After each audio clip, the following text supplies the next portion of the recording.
There are secrets that protect you, and then there are the ones that can get you killed. Not because you're reckless, not because you're evil, but because you trusted the wrong person at the wrong moment, and the world punished you for it.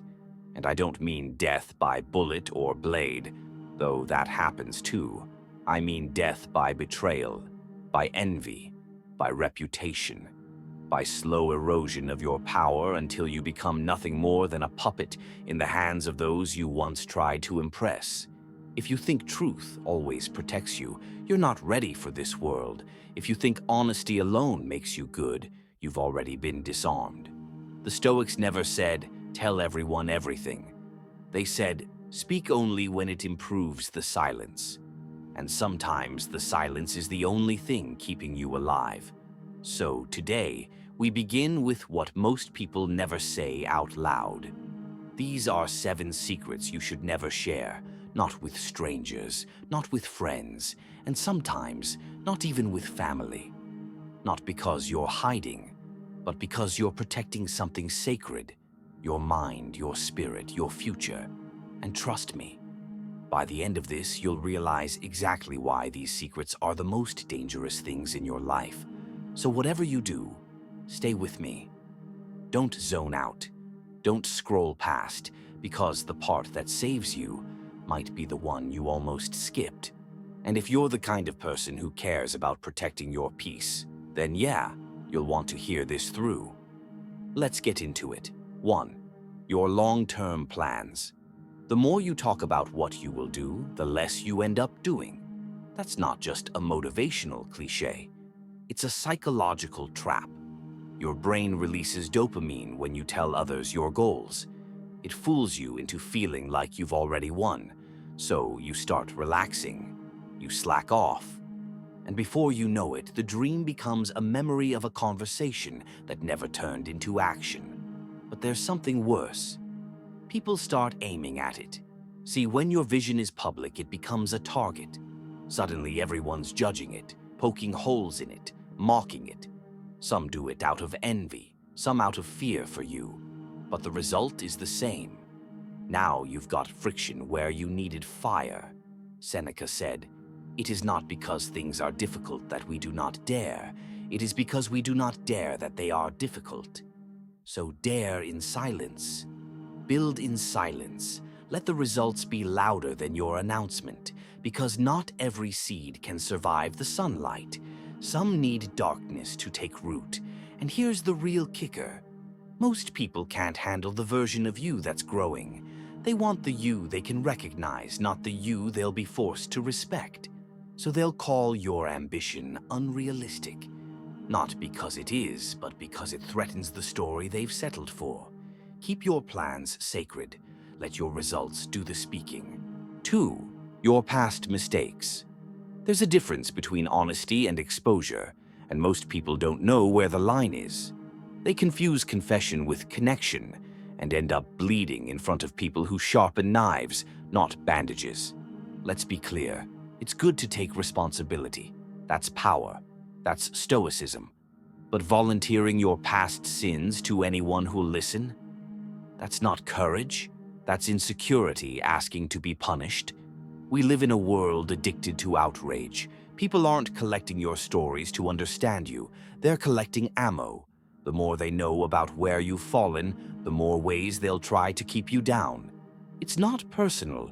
It's just how weak minds feel strong, by dragging others into the mud they're drowning in. You tell someone you cheated once, they'll never see your loyalty again. You tell them you used to lie, even if it was a decade ago, and you'll be defending your honesty for the rest of your life. You tell them you used to be broke, and every financial success after that will come with a side eye and a subtle question mark. You can't build a strong future if people keep dragging your name back to a version of you that no longer exists. Epictetus said, "If you want to improve, be content to be thought foolish and stupid." But he never said you had to give them evidence. Let them misunderstand you. Let them assume. The ones who judge don't matter. The ones who matter won't judge. Your scars are not public property. Your shame is not a conversation starter. You are allowed to outgrow who you used to be without narrating every ugly chapter to someone who hasn't earned the right to read your book. Think of it like this. A general doesn't share his past battle losses before going to war. He walks into the room in silence, decorated, armed, focused. Let your presence speak of growth, not your confessions. 3. Your inner battles. There are storms you fight that no one else will ever understand, and sometimes, in your weakest moment, you'll be tempted to lay it all bare. To pour out your anxiety, your overthinking, your childhood wounds, your late-night spirals, just so someone sees you. But you need to understand something brutally real. Not everyone is capable of witnessing your pain without turning it into gossip, judgment, or leverage. You say you have doubts. They say you're unstable. You admit you're afraid. They say you're weak. You open your heart. They call you dramatic, broken, too much. And maybe it's not even malicious. Some people just weren't built to carry weight that isn't their own. You give them your darkness and they drop it, not because they want to hurt you, but because they don't know what to do with it. So what do? You don't repress. You refine, you journal, you train. You sit in the fire until it becomes light. And when you speak, it's not from the wound, it's from the wisdom. Marcus Aurelius fought brutal wars while writing meditations that sound like love letters to the soul. He didn't post his breakdowns to the Roman Senate. He wrote them to himself. He transformed his demons into discipline, not dialogue. And when someone has earned the right, through loyalty, depth, consistency, then yes, share. But until then, let your healing be holy. Because if you hand your mind to someone who hasn't mastered their own, don't be surprised when they mishandle yours. 4. Your acts of kindness. This one will sound strange in a world addicted to virtue signaling, but here it is. You don't need to advertise your goodness. You gave money to a stranger? Keep it quiet. You helped someone through heartbreak? Let them tell the story, not you. You forgave someone who didn't deserve it. Let that grace sit in silence. Why? Because the moment you start broadcasting your kindness, it stops being kindness. It becomes currency. A tool for validation, a trophy for others to clap at, and claps are cheap. Seneca said, "Wherever there is a human being, there is an opportunity for kindness." He didn't add, "and a camera crew."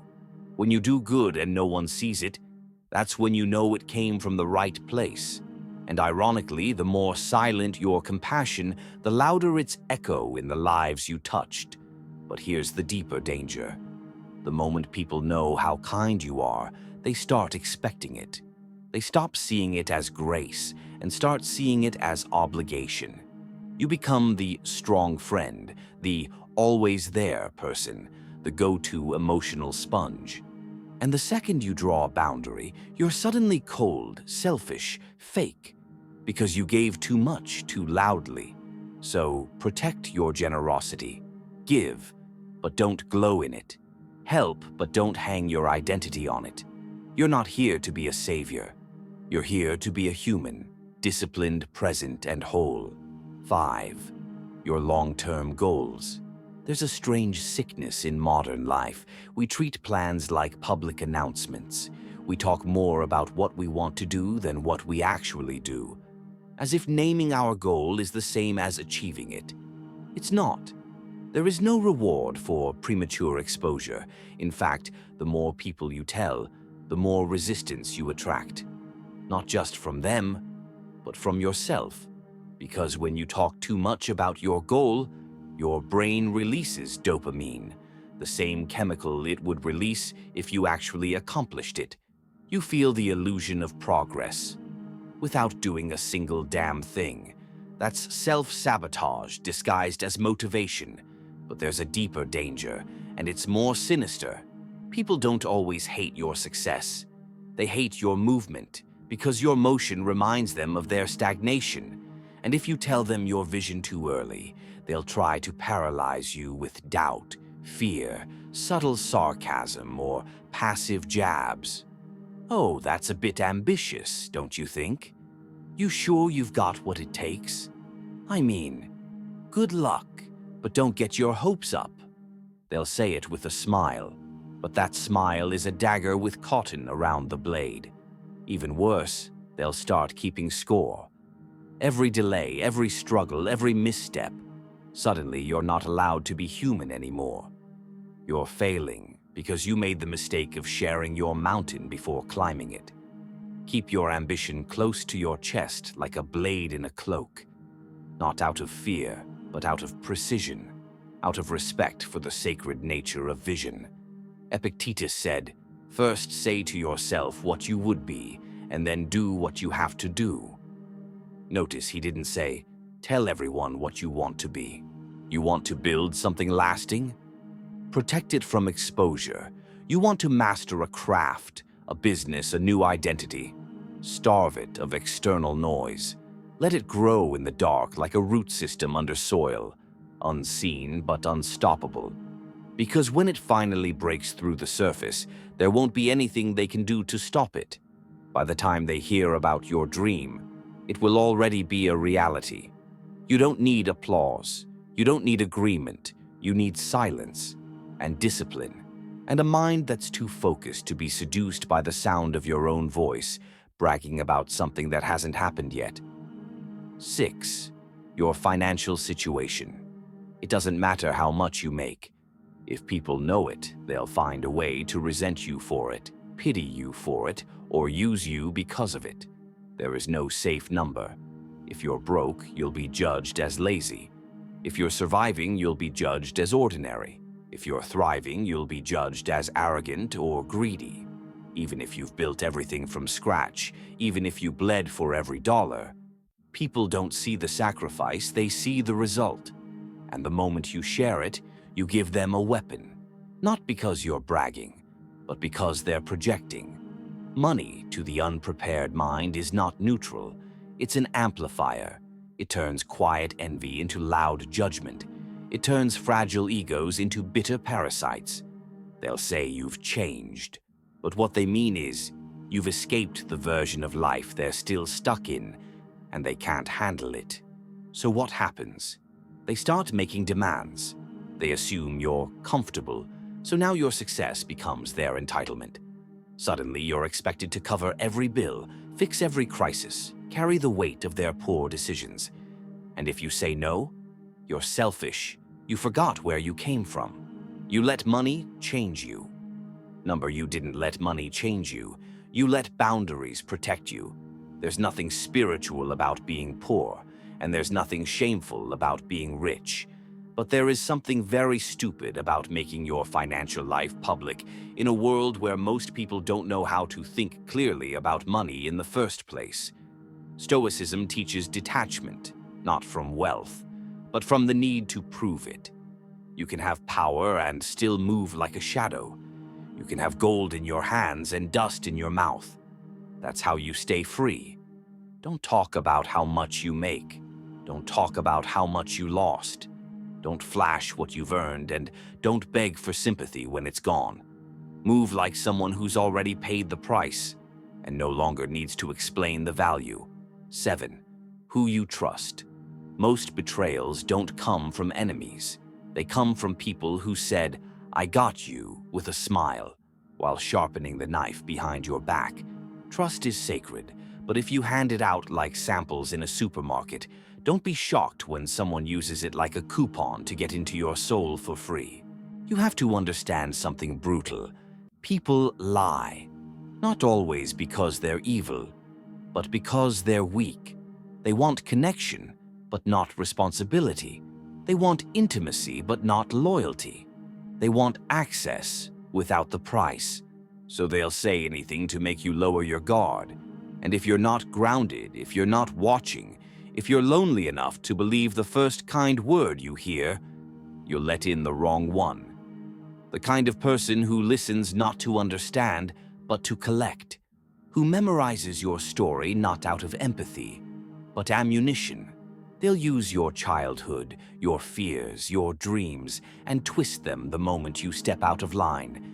That's why you keep your inner world encrypted. Not because you're cold, but because you're not stupid. Seneca said, "The man who trusts everyone is as foolish as the man who trusts no one." Your job isn't to become paranoid, it's to become precise, to observe the consistency between a person's words and actions over time, to listen to the space between what they say, that quiet vibration of intent, to test before trusting, to forgive, yes, but not to forget the lesson. Your peace is too expensive to be auctioned off to someone with a charming voice and an unstable character. So the next time someone asks, "Why don't you open up more?" you look them dead in the eye and say, "I open up to those who prove they can hold what I give them without dropping it." Because trust isn't free, it's earned. And once broken, it doesn't bounce back. It fractures. And those cracks may never close, so now you know. Not all secrets are meant to stay buried, but some are meant to be protected, like sacred fire. Look, the world doesn't need another person oversharing for the sake of transparency. It doesn't need a self-proclaimed life coach broadcasting their mental breakdowns like it's a TED Talk. What this world needs, stillness, a quiet strength that doesn't need to announce itself. It needs people who move in silence, not because they're mysterious, but because they're free. Free from the noise, free from the pressure. Because the loudest thing in any room, it's not the person who's yelling the loudest, trying to get attention. It's the one who doesn't need to say a word, because they already know exactly who they are. Be that person. Walk through life like a riddle only the wise can solve, not because you're trying to be cryptic, but because you finally realized what they don't know about you, they can't use. And the things you don't give away, they'll never be able to take from you. So let them scream. Let them chatter. You move in silence.